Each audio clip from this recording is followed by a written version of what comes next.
ప్రజలు ప్రజాస్వామ్యం గెలిచి ప్రజాపాలన ఏర్పడి కరెక్ట్గా ఒక సంవత్సరం పూర్తి చేసుకుంటున్నాం. సుపరిపాలన తొలి అడుగు పడింది.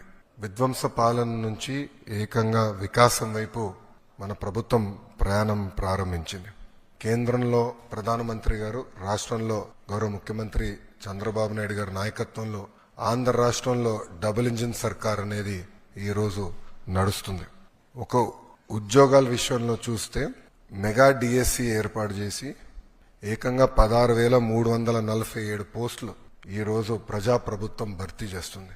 ఈ మెగా డిఎస్సిని ఎట్టి పరిస్థితులు ఆపాలని ప్రతిపక్ష పార్టీ సుమారుగా 24 కేసులు, ఈ రోజుతో 24వ కేసు కూడా డిస్మిస్ అయింది సుప్రీంకోర్టులో. 24 కేసులు వేశారు. అయినా అవన్నీ తట్టుకుని డిఎస్సి ప్రక్రియ మేము పూర్తి చేస్తున్నాం. గడిచిన 10 సంవత్సరాల్లో రాని పెట్టుబడులు ఈ సంవత్సరంలో తీసుకొస్తాం జరిగింది. 9.5 లక్షల కోట్ల పెట్టుబడి, తద్వారా 8.5 లక్షల మందికి ఉద్యోగాలు కల్పించడానికి మేము ఒప్పందాలు కుదుర్చుకున్నాం. అనేక దశల్లో ఆ ఇన్వెస్ట్మెంట్స్ ఉన్నాయి. డొమెస్టిక్ ఇన్వెస్ట్మెంట్స్ లో చూస్తే ఈరోజు భారతదేశంలోనే ఆంధ్ర రాష్ట్రం నంబర్ 1 ఉంది. 16% డొమెస్టిక్ ఇన్వెస్ట్మెంట్స్ లో ఆంధ్ర రాష్ట్రానికి వస్తుంది జరిగింది. దాంట్లో భాగంగా TCS, LG, NTPC green, ఆసిలర్ Mittal, BPCL, Reliance, renew power లాంటి సంస్థలు ఈరోజు ఆంధ్ర రాష్ట్రంలో పెట్టుబడులు పెట్టడానికి ముందుకు వచ్చినాయి. డబుల్ ఇంజిన్ సర్కార్ ఉంది కనుకనే విశాఖ స్టీల్ ప్లాంట్ కాపాడుకోగలం, రైల్వే జోన్స్ సాధించాం. అంతేకాకుండా భోగాపురం ఎయిర్పోర్ట్ పనులు కూడా వేగవంతంగా ఈరోజు జరుగుతున్నాయి.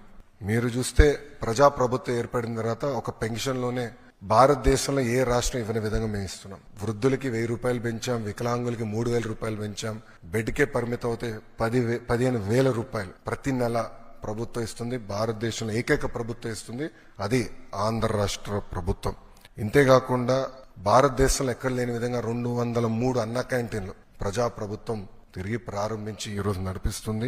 గౌరవ ముఖ్యమంత్రి గారు ఇప్పుడే చెప్పారు, ఆగస్టు 15 నుంచి ఉచిత బస్ విధానం కూడా మేము అమలు చేస్తున్నాం. దీపం పథకం ద్వారా ఇప్పటికీ 2 కోట్ల గ్యాస్ సిలిండర్లు ఉచితంగా ప్రజాప్రభుత్వం తెలుగింటి ఆడబడుచులకి అందజేస్తాం కూడా జరిగింది. దాంట్లో కొన్ని సవరణలు తీసుకొచ్చి ఏకంగా ఆ డబ్బులు డైరెక్ట్ గా మహిళల అకౌంట్ లో కూడా వేయాలని ఒక నిర్ణయం కూడా ప్రభుత్వం తీసుకుంటాం జరిగింది.